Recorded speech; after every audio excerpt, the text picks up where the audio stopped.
नमस्कार दोस्तों, Buddha inspired story day में सुखी जीवन के लिए हमें हर हाल में संतुष्ट रहना चाहिए। जो लोग इस बात का ध्यान नहीं रखते हैं वे असंतुष्ट रहते हैं और दुखी रहते हैं। सुखी रहने का मूल मंत्र यह है कि हमें हर परिस्थिति में खुद को ढाल लेने की कला आनी चाहिए। ये बात एक लोक कथा से समझ सकते हैं। प्रचलित लोक कथा के अनुसार पुराने समय में एक विद्वान संत के आश्रम में एक नया शिष्य आया।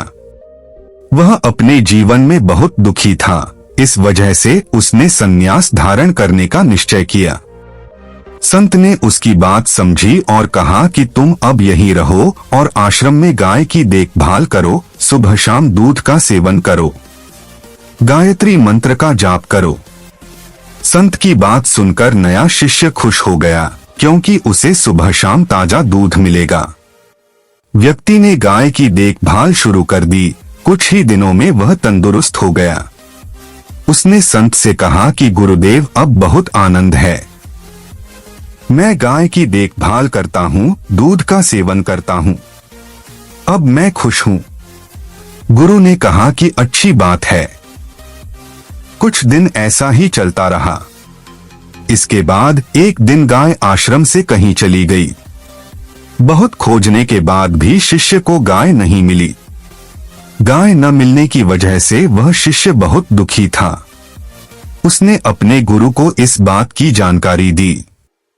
गुरु ने कहा कि ये भी अच्छी बात है। ये बात सुनकर शिष्य हैरान था, लेकिन वह कुछ बोला नहीं। शिष्य आश्रम के अन्य कार्यों में व्यस्त हो गया। इसी तरह थोड़ा समय व्यतीत हो गया। एक दिन वह गाय फिर से मिल गई। शिष्य खुश हो गया। उसने गुरु से कहा कि गाय मिल गई है। गुरु ने कहा है कि ये भी अच्छी बात है। शिष्य ये सुनकर हैरान था। उसने गुरु से पूछा कि गुरुदेव, जब मैंने आपको बताया था कि गाय के दूध सेवन से मैं आनंद में हूँ, तब आपने कहा था ठीक है। जब गाय गुम हो गई तब भी आपने कहा था कि ये भी अच्छी बात है, और जब गाय मिल गई है तब भी आप यही कह रहे हैं कि ये भी अच्छी बात है। गुरु ने शिष्य से कहा कि यही सुखी जीवन का मूल मंत्र है। हमारे जीवन में जैसी परिस्थितियां चल रही हैं, हमें उन्हें समझना चाहिए। परिस्थितियों के अनुसार खुद ढाल लेना चाहिए। इस बात का ध्यान रखने पर ही हमें संतुष्टि मिल सकती है। प्रचलित लोक कथा के अनुसार पुरानी समय में किसी गांव में एक गरीब संत थे। उनके जीवन में कई परेशानियां थीं। कभी कभी उन्हें और उनकी पत्नी को पूरे पूरे दिन भूखे रहने पड़ता था। गांव के सभी लोग संत का बहुत सम्मान करते थे, लेकिन संत इतने स्वाभिमानी थे कि वे किसी से दान नहीं लेते थे। उस राज्य के राजा को ये बात मालूम हुई तो उन्होंने सोचा कि संत की मदद करनी चाहिए। राजा ने अपने संत के बहुत सारा धन और अनाज तुरंत भिजवा दिया। उस संत घर पर नहीं थे। राजा का भिजवाया हुआ धन और अनाज देखकर संत की पत्नी ने सोचा कि अब उनके बुरे दिन दूर हो जाएंगे। कुछ देर बाद जब संत घर आए तो उन्हें मालूम हुआ कि राजा ने उन्हें दान दिया है। संत तुरंत ही राजमहल पहुंचे और राजा का दिया हुआ दान लौटा दिया। संत ने राजा से कहा कि मैं ये दान स्वीकार नहीं कर सकता। मुझे जो आनंद खुद के कमाए हुए धन से मिलता है वह दान में मिले पैसों से नहीं मिल सकता। इसीलिए कृपया ये सामान आप वापस ले लीजिए।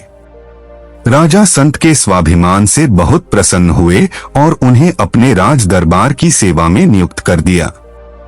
इस प्रसंग की सीख यह है कि व्यक्ति को स्वाभिमानी होना चाहिए। दान से वह आनंद नहीं मिलता है जो खुद की मेहनत से कमाए धन से मिलता है। खुद की मेहनत से कमाया गया धन बहुत कीमती होता है। गौतम बुद्ध रोज अपने शिष्यों को उपदेश देते थे। जहां भी बुद्ध ठहरते थे वहां रहने वाले लोग भी बुद्ध के प्रवचन सुनने पहुंच जाते थे। एक व्यक्ति रोज बुद्ध के प्रवचन सुनने आ रहा था। वह सारी बातें बहुत ध्यान से सुनता था। लगभग 1 माह तक उसने बुद्ध के सारे प्रवचन सुने। 1 माह बाद वह बुद्ध के पास गया और बोला कि तथागत, मैं आपके प्रवचन रोज सुन रहा हूँ, लेकिन मुझे इसका कोई लाभ नहीं मिल पा रहा है। आप हर एक बात सत्य बता रहे हैं, लेकिन मुझ पर इन बातों का कोई असर नहीं हुआ है। कृपया बताएं मुझे प्रवचन का लाभ कैसे मिल सकता है। बुद्ध ने उसकी सुनी और पूछा कि तुम कहाँ रहते हो? व्यक्ति ने कहा कि मैं श्रावस्ती में रहता हूँ। बुद्ध ने फिर पूछा, ये जगह यहाँ से कितनी दूर है? व्यक्ति ने श्रावस्ती की दूरी बताई। इसके बाद बुद्ध ने फिर पूछा कि तुम वहां कैसे पहुंचते हो? व्यक्ति ने उत्तर दिया कि कभी घोड़े पर, कभी बैलगाड़ी पर बैठकर जाता हूँ। बुद्ध ने फिर पूछा कि तुम्हें वहां पहुंचने में समय कितना लगता है? व्यक्ति ने समय भी बता दिया। इसके बाद बुद्ध ने अंतिम प्रश्न पूछा कि क्या तुम यहाँ बैठे बैठे ही श्रावस्ती पहुंच सकते हो? ये प्रश्न सुनकर व्यक्ति हैरान हो गया। वह बोला कि तथागत, ये कैसे संभव है? जब तक मैं चलूंगा नहीं, वहां कैसे पहुंच सकता हूं? मुझे श्रावस्ती पहुंचने के लिए चलना होगा। बुद्ध बोले कि भाई, ये बात एकदम सही है। हम चलकर ही अपने लक्ष्य तक पहुंच सकते हैं। ठीक इसी तरह जब तक हम अच्छी बातों का पालन नहीं करेंगे, उन्हें अपने जीवन में नहीं उतारेंगे, तब तक हमें प्रवचनों से लाभ नहीं मिल सकता है। अगर प्रवचनों से लाभ चाहते हो तो इन बातों का पालन करो। बुराइयों से बचो, क्रोध मत करो, दूसरों की मदद करो। जब बातें तुम अपने जीवन में उतार लोगे तो उन्हें प्रवचनों का लाभ स्वतः मिलने लगेगा। व्यक्ति को अपने सवालों का जवाब मिल गया। इसके बाद वह बुद्ध का शिष्य बन गया। पूजा पाठ करने से मन शांत होता है, भगवान की कृपा मिलती है और भक्त की मनोकामनाएं पूरी होती हैं। इसी वजह से लोग पूजा करते हैं, लेकिन बहुत ही कम लोगों की पूजा सफल हो पाती है। भगवान की कृपा किन लोगों को मिलती है, इस संबंध में एक कथा प्रचलित है। प्रचलित कथा के अनुसार पुराने समय में एक संत किसी पेड़ के नीचे बैठकर मंत्र जाप कर रहे थे। तभी वहां एक ग्वाला पहुंचा। उसने देखा कि संत आंख बंद करके कुछ कर रहे हैं। उसे मंत्र जाप और पूजा पाठ के संबंध में ज्यादा जानकारी नहीं थी। मंत्र जाप करने के बाद संत ने आंखें खोली तो ग्वाले पूछा कि गुरुजी, आप ये क्या कर रहे थे? संत ने उत्तर दिया कि मैं भगवान से बातें कर रहा था। ग्वाले फिर पूछा कि क्या ऐसा करने से भगवान सच में बात करते हैं? संत समझ गए कि ग्वाला नादान है। उन्होंने कहा कि पहले हमें मंत्र जाप करना पड़ता है, फिर भगवान की कृपा में मिलती है। ग्वाले ने कहा कि कृपा करें, मुझे वह मंत्र बताइए, मैं भी भगवान से बात करना चाहता हूँ। संत ने ग्वाले को ऊनम शिवाय मंत्र बता दिया और वहां से चले गए। ग्वाला संत के बताए मंत्र का जाप करने लगा। मंत्र जाप करते समय उसके किसी बात का ध्यान नहीं रहा। वह पूरी एकाग्रता से मंत्र जाप करने लगा। उसके भक्ति से प्रसन्न होकर शिवजी वहां प्रकट हो गए। शिवजी ने ग्वाले से आंखें खोलने के लिए कहा। ग्वाले ने जैसे ही आंखें खोली तो सामने शिवजी खड़े थे। लेकिन ग्वाला तो नादान था, वह शिवजी को पहचानता नहीं था। उसने शिवजी को एक पेड़ से बांध दिया और उस संत को खोजने निकल गया। संत उसी गांव में रहते थे। थोड़ी देर में ग्वाला संत के पास पहुंचा और पूरी बात बता दी। संत हैरान हो गए। वे तुरंत ही दौड़कर उस पेड़ के पास पहुंचे, लेकिन वहां कोई नहीं था। उन्होंने ग्वाले से कहा कि यहाँ तो कोई नहीं है। ग्वाले ने कहा कि गुरुजी ध्यान से देखें, मैंने भगवान को यहीं पेड़ से बांधा है। लेकिन संत को भगवान शिव नहीं दिख रहे थे। तब ग्वाले ने शिवजी से इसका कारण पूछा।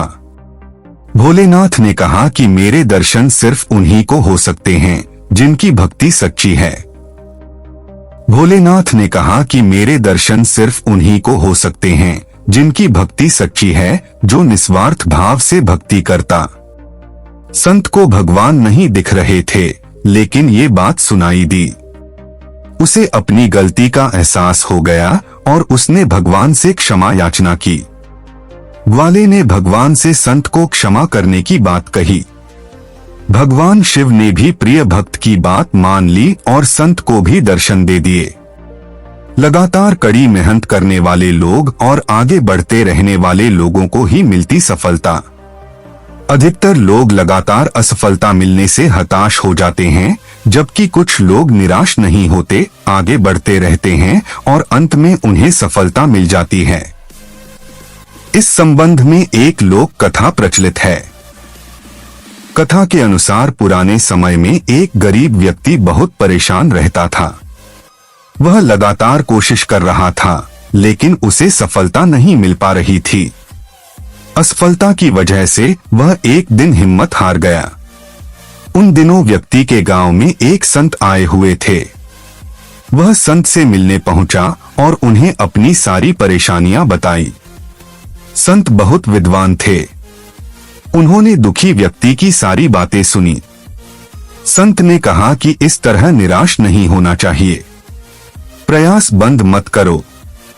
ये बात सुनकर व्यक्ति बोला कि मैं हार चुका हूँ। संत ने कहा कि मैं तुम्हें एक छोटे बच्चे की कहानी सुनाता हूँ। कहानी से निराशा दूर हो जाएगी। संत ने कहानी सुनाना शुरू की। किसी गांव में एक छोटे बच्चे ने बांस का और कैक्टस का पौधा लगाया। बच्चा रोज दोनों पौधों की बराबर देखभाल करता। कई महीने बीत गए। कैक्टस का पौधा तो पनप गया, लेकिन बांस का पौधा पनप नहीं रहा था। बच्चा हिम्मत हारे बिना दोनों की देखभाल करता रहा। इसी तरह कुछ महीने और निकल गए, लेकिन बांस का पौधा वैसा का वैसा था। तब भी बच्चा निराश नहीं हुआ और उसने बांस के पौधे को भी पानी देना जारी रखी। कुछ महीनों के बाद बांस पौधा भी पनप गया। कुछ ही दिनों में बांस का पौधा कैक्टस के पौधे से भी ज्यादा बड़ा हो गया।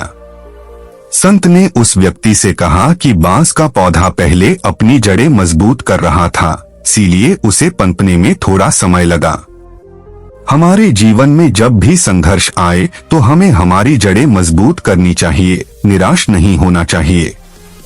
जैसे ही हमारी जड़ें मजबूत हो जाएंगी, हम तेजी से लक्ष्य की ओर बढ़ने लगेंगे। तब तक धैर्य रखना चाहिए। परेशानी की वजह मालूम हो जाए तो बड़ी बड़ी समस्याएं भी आसानी से दूर हो सकती हैं। मेहनत सभी करते हैं, लेकिन सफलता कुछ ही लोगों को मिल पाती है। कामयाबी तभी मिलती है जब समस्या की जड़ को समझ लिया जाए। इस संबंध में एक लोक कथा प्रचलित है। कथा के अनुसार पुराने समय में एक शिष्य ने अपने गुरु से कहा कि मुझे जल्दी से जल्दी सफलता चाहिए। कोई ऐसा तरीका बताएं जिससे हर समस्या हल हो सकती है। गुरु ने शिष्य से कहा कि ठीक है, मैं एक ऐसा तरीका बता दूंगा जिससे सारी दिक्कतें दूर की जा सकती हैं। लेकिन पहले तुम मेरी बकरी को खूंटे से बांध दो। गुरु ने बकरी की रस्सी शिष्य के हाथ में पकड़ा दी। बकरी किसी से भी आसानी से काबू में नहीं आती थी। शिष्य ने जैसे ही बकरी को खूंटे से बांधने लगा, वह उछल कूद करने लगी। बहुत कोशिश करने के बाद भी बकरी काबू में नहीं आ रही थी। तब शिष्य ने चतुरता से उसे पकड़ा और उसके पैर रस्सी से बांध दिए। इसके बाद शिष्य ने बकरी को खूंटे से आराम से बांध दिया। गुरु ये सब देख रहे थे। शिष्य की बुद्धिमानी देखकर गुरु प्रसन्न हो गए। गुरु ने कहा कि ठीक इसी तरह किसी भी समस्या की जड़ को पकड़ लेने से बड़ी समस्या बहुत ही आसानी से हल हो सकती है। यही सफलता का मूल मंत्र है। जीवन प्रबंधन। इस कथा का सार यह है कि विपरीत परिस्थितियों में भी हमें बुद्धिमानी से ही काम करना चाहिए। धैर्य बनाए रखें और सोच समझकर आगे बढ़े। सबसे पहले समस्या की जड़ को समझें और फिर उसे हल करने की योजना बनाएं। तभी सफलता मिल सकती है। शिष्य तुरंत ही गुरु के पास पहुंचा और गांव में हो रही बुराई के बारे में बताया। संत ने शिष्य की बातें सुनी और कहा कि हमें इन बातों पर ध्यान नहीं देना चाहिए। अगर हम उस पंडित से वाद विवाद करेंगे तो भी ये बातें चलती रहेंगी। जिस तरह हाथी पर कुत्ते भौंकते हैं, लेकिन हाथी अपनी मस्त चाल में चलते रहता है, ठीक उसी तरह हमें भी ऐसी बुराइयों पर ध्यान नहीं देना चाहिए। अपने काम में मन लगाना चाहिए। जो लोग काम को बोझ समझते हैं, उन्हें सुख शांति नहीं मिल पाती है। काम को कर्तव्य समझना चाहिए। कुछ लोगों को कड़ी मेहनत के बाद भी सुख शांति नहीं मिल पाती है। जो लोग काम को बोझ समझकर करते हैं, उनका मन अशांत ही रहता है। इस संबंध में एक लोक कथा प्रचलित है। पुराने समय में एक राज्य में अकाल पड़ गया। वहां के राजा को बहुत नुकसान हुआ। उसे प्रजा से लगान नहीं मिल पाया। राज्य चलाने के लिए राजा के धन भी नहीं बचा था। राजा को ये भी चिंता थी कि पड़ोसी राजा हमला न कर दे। राजा ने एक बार अपने कुछ मंत्रियों को उसके खिलाफ षड्यंत्र रचते भी पकड़ लिया था। इन सारी परेशानियों की वजह से राजा रात भर जागते रहता था। उसकी नींद उड़ गई थी। राजा को कई पकवान परोसे जाते, लेकिन वह खा नहीं पाता था। उसे भूख नहीं लगती थी। उस राजा के शाही बाग के एक माली था। राजा रोज उसे देखता था। वह प्याज और चटनी के साथ रोटियां खाता था और हमेशा खुश रहता था। राजा ने ये बातें अपने गुरु को बताई तो गुरु ने कहा कि अगर आपको चौकीदार की नौकरी ज्यादा अच्छी लगती है तो ये राज्य मुझे दे दो और आप मेरे यहाँ नौकरी कर लो। मैं तो ठहरा साधु, मैं आश्रम में ही रहूंगा, लेकिन इस राज्य को चलाने के लिए मुझे एक नौकर चाहिए। आप पहले की तरह ही महल में रहें, राज सिंहासन पर बैठें और राज्य चलाएं, यही आपकी नौकरी होगी।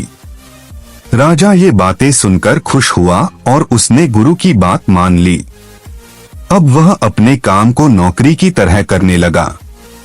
फर्क कुछ भी नहीं था, काम वही था, लेकिन अब राजा जिम्मेदारियों और चिंता से लदा हुआ नहीं था।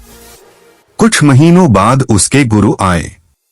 उन्होंने राजा से पूछा कि अब आपको भूख लगती है और नींद आती है या नहीं। राजा ने कहा कि मालिक, अब खूब भूख लगती है और आराम से सोता हूँ। गुरु ने राजा को समझाया कि सब कुछ पहले जैसा ही है, लेकिन पहले तुमने जिस काम को बोझ समझ रखा था, अब सिर्फ उसे अपना कर्तव्य समझ कर रहे हो। हमें ये जीवन कर्तव्यों को पूरा करने के लिए मिला है। किसी चीज को अपने ऊपर बोझ की तरह लादने के लिए नहीं मिला है। काम कोई भी हो, चिंता उसे और ज्यादा कठिन बना देती है। जो भी काम करें उसे अपना कर्तव्य समझकर ही करें। इन बातों का ध्यान रखने पर ही हमारे जीवन में सुख शांति बनी रहती है। बाकी अगर यह कहानी आपको अच्छी लगी हो तो इस वीडियो को शेयर करें। ऐसी और वीडियो देखने के लिए हमारे चैनल को सब्सक्राइब करें और बेल आइकन को प्रेस करें।